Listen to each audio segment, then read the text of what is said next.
Hello folks, this is an overview video for chapter 8, which reviews summary, paraphrasing, and quotation.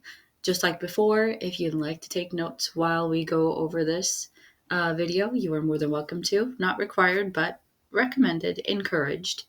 It will help you when it comes to writing your summary response papers, analysis papers, and any other kind of research paper you might choose to write, especially when we're talking about paraphrasing and quotations. So without further ado, here we go. So, chapter 8 talks about integrating sources in academic writing because academic writing is about joining a conversation using sources not just for support, but to engage with and build upon existing ideas. The text recommends using the they say, I say model, which involves referencing what the author of the scholarly work that you've selected, what it says, and then you add your own argument or your own perspective. But you have to remember that your academic writing seldom calls for first or second person pronouns, which means that you cannot use I, me, my, we, us, our, you, yours, etc. Those pronouns. Avoid those pronouns in your academic work, which means you'll have to figure out another way to add in your argument to emphasize your perspective without using I think or in my opinion, things like that. So, here are some strategies for developing thesis statements with sources. The first thing that you want to do is you want to synthesize your findings from various sources to form a broader argument. For example, if your paper is on like the pros and cons or the pros or cons of technology, you want to take a look at the resources that you have and really form your argument based on a collection of those resources rather than just one or two. Then you want to use that research to support a new claim or proposal. That's what you create. When you're analyzing the research, you want to identify some common ground in literature to help support your thesis. And this becomes the evidence that you incorporate in your work. You might also want to highlight some controversies or differing assumptions to frame your argument to help, establish like a counter argument and to establish the credibility of your own work by acknowledging, like, look, there are multiple sides to this one argument, but here's what I think. And then you will also want to include some unanswered questions. Review studies to pinpoint gaps and argue for further research. Academic writing should integrate sources to support the author's interpretive points, whether in agreement or not. So here are some guidelines for using sources. You can quote or paraphrase. You do this by representing the source's ideas accurately, whether you agree with them or not. You could also use sources as building blocks, which means choosing quotes or paraphrases that contribute constructively to your argument, not for the sake of summarizing, though. You never want to use text evidence to summarize. Relate sources to your points. Focus on how each source's claims relate to your own arguments and ideas. Again, we don't use references from the text as filler summary. Whatever text evidence we use, we're required to expand upon it. So don't rely on text evidence for extra words. Your essay is your work, which means we should primarily be getting an insight of what you think, what your opinions are, what your arguments are, not what somebody else has already said. When we integrate sources, we want to make sure that we avoid crowding out the original thinking. We want to make sure that our sources are enhancing our ideas. And I said this just like a few seconds ago. This essay is your work, your ideas. You want to use sources that enhance your work instead of relying on other people's words to basically restate what previous researchers have already done and said. That's not the point of anyone's paper. You want to avoid unrelated opinions. You want to connect your conclusions clearly to the sources that you discuss. And when you do all of this, it will enhance the argumentative strength of your paper. It will add credibility to your arguments, it'll make them more persuasive, it'll provide depth and context.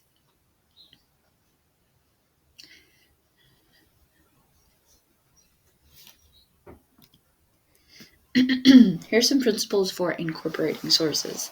Number one, you want to listen to your sources. Avoid misrepresenting sources by understanding what they're saying. It would not do for you to misunderstand what a source is saying and then somebody catches you on it. Because when you misquote a source that actually disputes a claim, it can harm your credibility.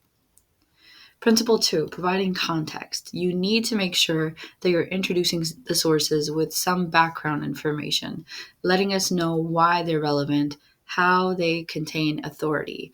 Do not, and I repeat, do not drop quotes without some kind of introduction or explanation. You want to use a quote sandwich technique here. That's where you introduce the quote, give us some background information, discuss what's happening in the text. Then you use a signal phrase and insert the quote. Make sure you cite the quote, MLA, and text citations. And then you follow up the quote with 3 to 4 sentences of analysis at minimum. A good analysis would be 4+ sentences. Keep in mind that you never want to end a paragraph with a quote. Always important to end with your own words rather than someone else's. Remember, this is your paper, not somebody else's. Principle 3, using sources efficiently. Shape quotes and paraphrases efficiently to zero in on phrases and ideas relevant to your points. You don't want to use block quotes. You don't want to use super long quotes. You want to focus on the important terms and phrases. A lot of times people who like to block quote, you're incorporating words into your text that don't need to be there. A lot of block quotes can be rephrased and stated more clearly through emphasis on smaller quotes, the most important parts of the block quote. I think of it this way. If the words, the quotes that I'm looking at, will lose meaning if I paraphrase or summarize them, that's when I quote them. You want to move beyond generic verbs like says to more specific ones like claims, argues, suggests. Improve your use of reporting verbs because specific verbs will provide clearer insights into the nature of the idea being cited. The choice of the verb can also indicate your stance towards the cited material. Quotes. All of us are familiar with quotes, I would hope, but a quote is the direct use of another text's words within quotation marks. Quotes are used to leverage the eloquence, the authority, or specific phrasing of the original source. Like I said before, only quote that which would lose its power or meaning if you were to paraphrase it. When we paraphrase, what we mean is we're going to rephrase ideas from another text in our own words without changing the original meaning. So it's not like we're tweaking some words here and there. We are changing the words, making them our own, but the meaning stays the same. So we use paraphrasing to integrate ideas from sources while maintaining our writing style and ensuring consistency for the reader. We use paraphrasing when ideas are important, but the original wording doesn't really add extra value or the language of the resource is way too complex or inappropriate for your purposes. You have to make sure that you cite all quotes, cite all paraphrasings, and also cite summaries. To summarize means to condense the main ideas in a brief, objective manner, preserving the original meaning. So this allows one to give an overview of a text's main point in a concise form. That means that summaries are not long, drawn-out passages. We use summaries when providing a comprehensive understanding of the source's overall content. Make sure you cite when you summarize. Effective use of sources in writing. So contextualization, we always want to introduce and contextualize quotes, paraphrases, and summaries. Establish some background, give our readers some insight on what's going on when so-and-so says this or does this. Integration of quotes and resources should be as seamless as possible. You want to make sure that the words flow as though they are your words. You want to balance your own insights and perspectives with sourced material. You should not have an essay that's primarily evidence, because again, that no longer becomes your essay. It's somebody else's words, somebody else's insights. You want to balance out the quotes that you use with equal, if not more, amounts of your own words. And that's where the commentary, the analysis really comes in. Always make sure that you're citing all of your resources, both in text as well as on the works cited page, and be purposeful when you are choosing to quote or paraphrase or summarize. Consider why it is that you are choosing what you're using and what you want its impact to be. Here's a sample blended quote, and this is where we use the quote sandwich technique. We introduce the quote with what's going on in the text. We can include a signal phrase if needed. Then we add a quote. We cite. Remember, the period goes outside the parenthetical citation, not inside the quote. And then we follow the quote with 3 to 4 lines at least of analysis. And this is our commentary. I did not include the analysis here because we are going to be reading, this is one of our texts that we're eventually going to be getting to at some point, either in 161, 162. So Lieutenant Jimmy Cross, and this is from Tim O'Brien's The Things They Carried. Lieutenant Jimmy Cross firmly believes his fascination with Martha, which often leads to him daydreaming about her, is what distracts him from his platoon. That establishes some background. We have some context. After Lavender's untimely death, Cross decides, again, a little bit of background, and then we have our signal phrase. He would not tolerate laxity. He would show strength, distancing himself. And then we add in our quote. We've tried to make it as seamless as possible. Notice there's no period after himself. Period goes on the outside. In my in-text citation, I have the author's last name followed by the page number, period outside. In an ideal world, I would have 4 to 5, 6, 7, 8 lines of commentary following this sentence. And in the commentary, remember, it's important to hit on things like, why is this quote important? What does it show?